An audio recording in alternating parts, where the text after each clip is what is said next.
며칠 전 국제통화기금이죠. 우리한테 안타깝게도 익숙한 이름이 되어버린 좋은 느낌 없어요. 그렇죠. 네. 아쉽게도 네. 그 IMF가 세계 경제에 지금 폭풍우가 몰아치고 있다. 그래서 내년에 세계 경제 침체 위험을 경고를 했다고 합니다. 모두가 예상치 못한 그런 수준으로 어떤 전쟁이 장기화되고 있고 또한 국제 정세, 정치적인 분열, 경제적 상황 이 모든 것들이 너무나 심상치 않은 시기인 것도 같은데 IMF가 이런 이야기를 한 것들이 또 안타깝게도 좀 잘 맞아 떨어지는 경우가 많았죠. 예, 그렇습니다.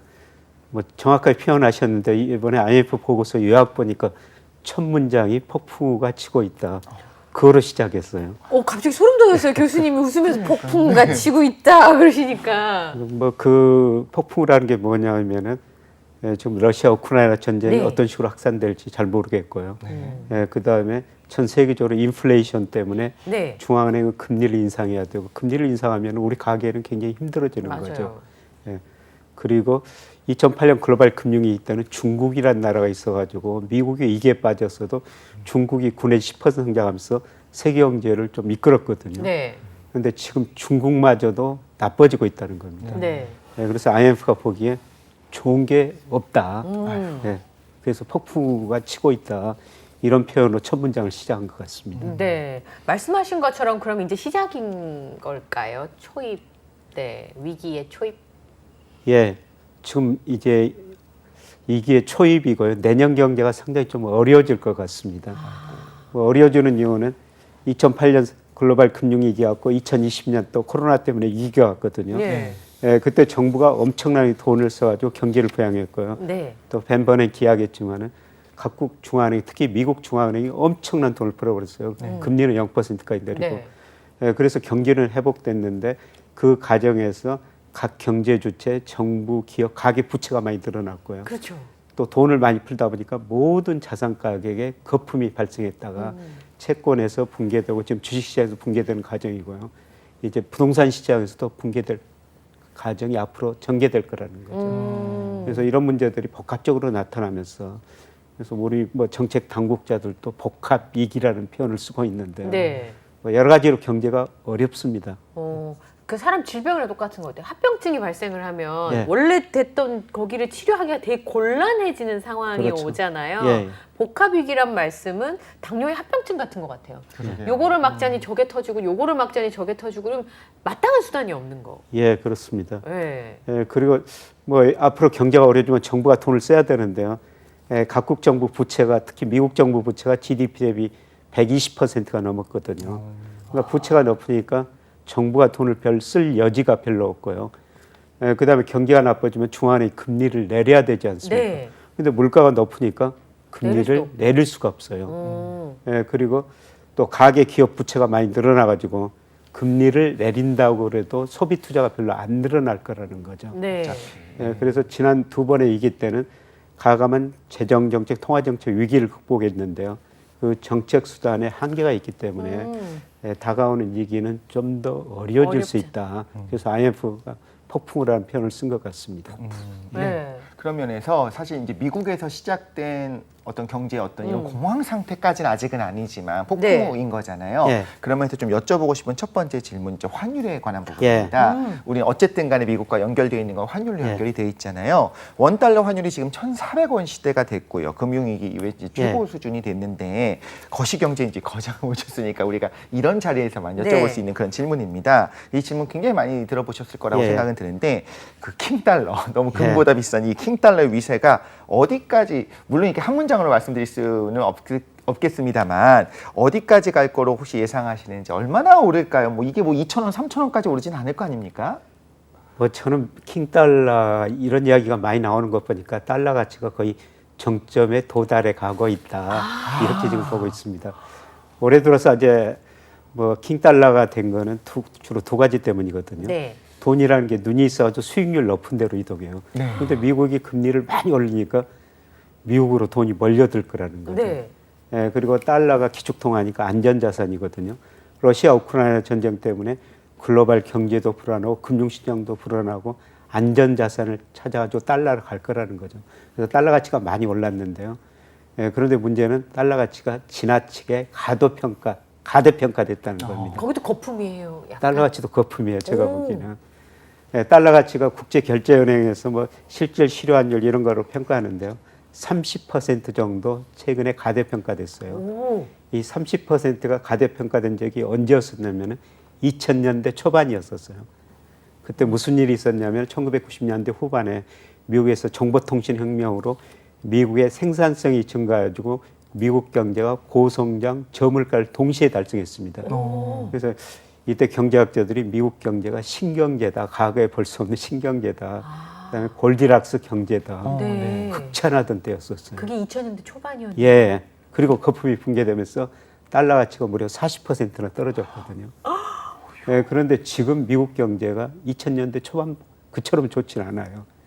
근데 달러 가치가 지나치게 가대평가됐다는 거예요. 네. 그래서 모든 자산 가격, 모든 가격은요, 결국에는 본질 가치로 돌아가거든요. 네. 30% 가대평가됐으니까 아마 내년부터는 제자리 찾아갈 거예요. 네. 근데 뭐 때문에 찾아갈 거냐? 지금 미국 경제 뭐 좋다고 그러는데 고용도 늘어나고 소비도 늘어나는데요. 앞으로 고용이 좀 줄어들 가능성이 높아요. 그래요? 예. 앞으로 12월 뭐 내년 상반기 가면은 지금 일부 기업들이 고용을 좀 줄이고 있거든요. 네. 고용을 줄이면은 가게가 소비할 수 있는 돈들이 줄겠죠. 임금이 줄어들죠. 네. 예, 그리고 최근에 그 미국 고용이 아주 좋다고 그러는데요. 네. 예, 미국 사람들이 62%밖에 일하지 않습니다. 그럼 나머지 30%가 넘는 사람들은 뭐예요? 그냥 놀고 있는 거죠. 아, 그래요? 그래서 이게 뭐 2007년에 한 67% 정도 일했어요. 네. 예, 그런데 이제 노인들이 인구가 고령화되다 보니까 네네. 예, 일을 그분들이 일을 덜 하고 예. 예, 그다음에 미국 정부가 위기를 겪으면서 가게한테 돈을 많이 줬거든요. 네. 그렇죠. 네. 그 돈 가지고 쓰고 있어요. 예, 그리고 미국 사람들이 이번에 코로나를 거치면서 한 100만 명 이상 죽었거든요. 그렇게 많이. 예. 네. 예, 그래서 일부 그 미국인들이 뭐 직장 다니면서 열심히 일해가지고 네. 바둥바둥 살 필요가 없다. 어. 쓸 돈 있으면은 적당하게 쓰고 살자. 네. 이런 식으로 일을 안 한다는 겁니다. 예, 그래서 고용률이 많이 떨어졌는데요. 예, 그런데 최근에 보니까 미국 가계 저축률이 많이 낮아지고 있어요. 네. 장기적으로 평균이 예, 가계가 소득이 생기면 한 7% 정도를 저축을 했거든요. 네. 예, 그런데 올해 들어서 3.5%로 많이 떨어지고 많이 있어요. 반토막 났네요. 일을 안 하고 돈을 많이 써버린다는 거죠. 저축도 안 하고. 예, 그러면은 쓸 돈이 없으면 어떻게 되겠습니까? 일하러 나오겠죠. 나야 되겠죠. 네. 그렇죠. 예, 그러면 실업률이 높아질 수밖에 없어요. 지금 그러면 일시적으로 조금 줄여놓고 있는 상황일 수도 있겠네요. 예, 그래서 실업률이 3.5%로 거의 사상 최저치까지 떨어졌는데요. 네. 이제 가게가 쓸 돈이 없으면은 일하러 나야 하기 때문에 실업률이 좀 높아질 수가 있죠. 와, 이거 되게 재밌는 얘기인 것 같아요. 우리 실업률이 낮다 그러면 직장이 많아져가지고 실업률이 낮다고 생각했는데 미국은 우리랑 조금 그 실업률 계산할 때 우리나라도 미국도 그렇지만 일주일에 1시간 돈 받고 일하면은 네. 실업자가 아니에요. 조금이라도. 근데 예. 근데 미국 사람들이 지금 1시간도 일 안 한다는 거죠. 그런 인구가 네. 38%에 가깝다는 거잖아요. 예, 그렇습니다. 물론 그 노인분들, 가정주부들은 네. 예, 거기서 제외가 되죠. 그 38%에 들어가 있는데요. 네.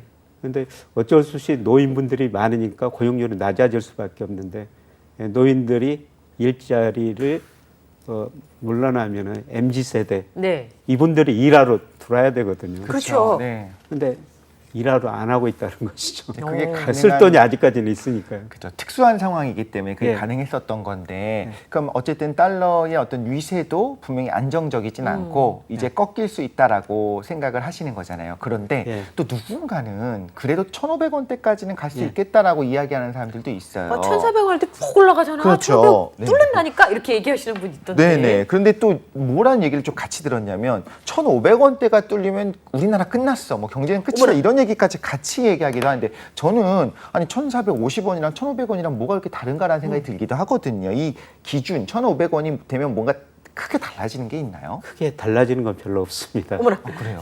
네, 우선 그 1,500원이 일시적으로 넘을 수는 있어요. 네, 아, 일시적으로. 네. 뭐 러시아 전쟁이 확산되거나 네. 북한 리스크가 커지거나 그런데 경제적 측면에서는 1,500원 넘기가 쉽지 않습니다. 아까 말씀드렸습니다만은 우리나라 원달러 환율은 달러 가치로 표현되죠. 네. 달러 가치가 지금 제가 거의 정점 무렵에 와 있다고 말씀드렸는데 네. 앞으로 달러 가치가 떨어지면 상대적으로 우리 돈 가치는 오를 수밖에 올라가겠죠. 없습니다. 네. 예, 그리고 일부에서는 외환위기가 오지 않느냐. 우리가 맞아요. 97년 외환위기를 겪었거든요. 네. 그런데 그때보다 가계부채는 50%에서 105%로 가계부채를 많이 들었어요. 네.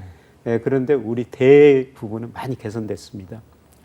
예, 그때는 우리 대순부채가요. 네. 한 380억 달러.